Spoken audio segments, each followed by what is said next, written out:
You're really going to let everyone forget about your sister? My father's voice thundered through the wedding hall. I turned, clutching my bouquet a little too tightly. His face was flushed, my mother's brows furrowed beside him. The music cut off mid-beat, and guests stared at us in stunned silence. Dad, I said carefully, this is my wedding. He scoffed. Your sister's in the hospital waiting for surgery, and you're here smiling for photos? Unbelievable. Then he turned and walked out. I stood frozen, watching his back disappear through the doors. The flowers in my hands were crushed without me realizing. The lights on the stage kept flashing, but my smile had already died. Mom came over, whispering, "Don't blame your father. He's just worried about Emma." "Yeah," I said. My lips curved, but there was nothing behind it. That was my wedding day, hijacked, humiliated, and stripped of joy. And it was also the day I decided I'd had enough. 2 days later, I went to the hospital. Emma was sitting up in bed, her leg wrapped in bandages. When she saw me, she blinked in surprise, then smiled sweetly. "Hey, sis. I'm sorry. I didn't mean to ruin your day. You're fine. That's what matters." I set the flowers on her nightstand. She reached out and grabbed my hand. "Mom and Dad are still mad, you know. They said you should have come sooner." I looked up. Mom stood by the door, watching, her face unreadable. I didn't say a word. Just turned and walked out. The sunlight in the corridor was blinding, sharp against my eyes. That moment felt painfully familiar. When I made mistakes, it was my fault. When she made mistakes, it was still my responsibility. When she broke the trophy, I apologized. When she skipped class, I got the call. When she was sick, they dropped everything. When I worked nights to pay my tuition, no one asked if I'd eaten. I used to think that's what sisters do. Now I realized, that's just what they expected of me. After the wedding fiasco, rumors started at work. Emma posted on social media. Some people care more about their spotlight than their own family. She attached a photo of me, smiling on stage in my white dress. Soon my coworkers whispered in corners. She threw a wedding while her sister was in the hospital? Cold-hearted. That became my label. One evening, my manager stopped me. "Given the recent situation, we'll have to reconsider your promotion." I smiled faintly. "I understand." Then I walked away, slowly. Each step echoed, heavy and deliberate.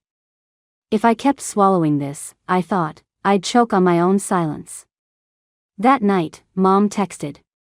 "Emma's still upset. Please don't make things harder for her." I stared at the screen and laughed quietly. No one ever asked if I was upset. Sleep wouldn't come. The memory of Emma falling down those steps replayed again and again. Something felt off.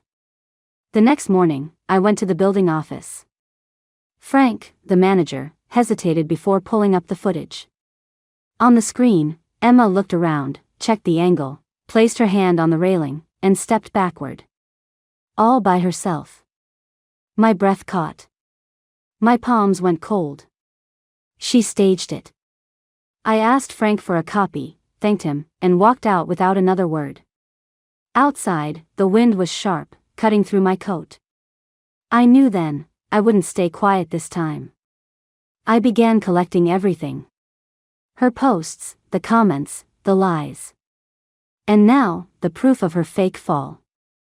I sent the files to a lawyer friend. He called after reviewing. "This is enough. If she tries to sue or keep slandering you, we can counter with defamation and false claim. She's still your sister," he added softly. I gave a small smile. That's just biology. Not a shield.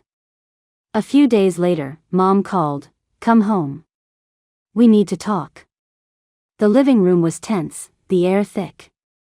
Dad sat rigid in his chair, Emma clutched her crutches, eyes glistening. "Why are you doing this to me?" she whimpered. Why are you trying to hurt me, sis? Hurt you? I tilted my head. Should we roll the footage? Dad frowned. What footage?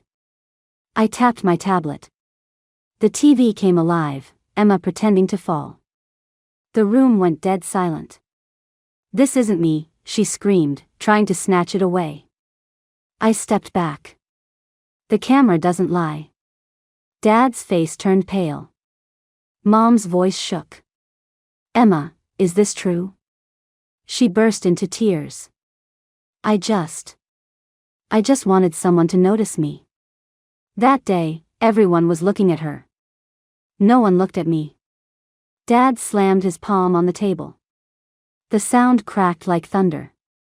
Enough, he barked. Emma collapsed into sobs. I stood there, watching quietly. No satisfaction, no victory. Just clarity. They finally saw her for who she was. But it didn't matter anymore. Then came her next post, accusing me of framing her. I took screenshots. Sent them to the lawyer. He said, we can move forward now. Do it, I said. Mom called again, desperate. She's young.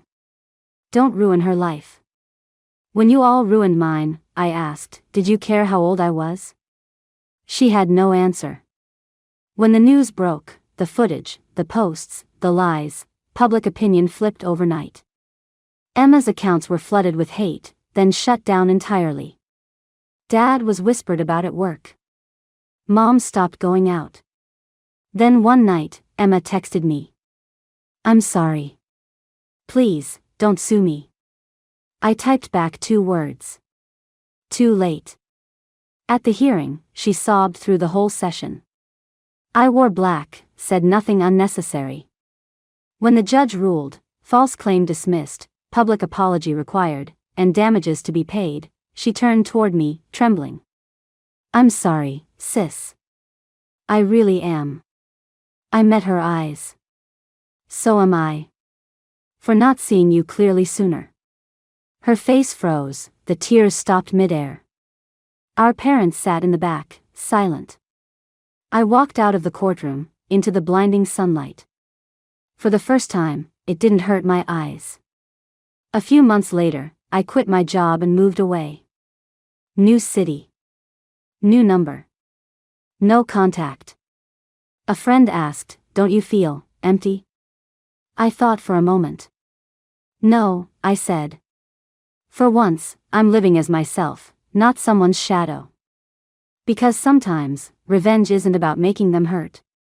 It's about proving to yourself. You're no longer the one who can be ignored.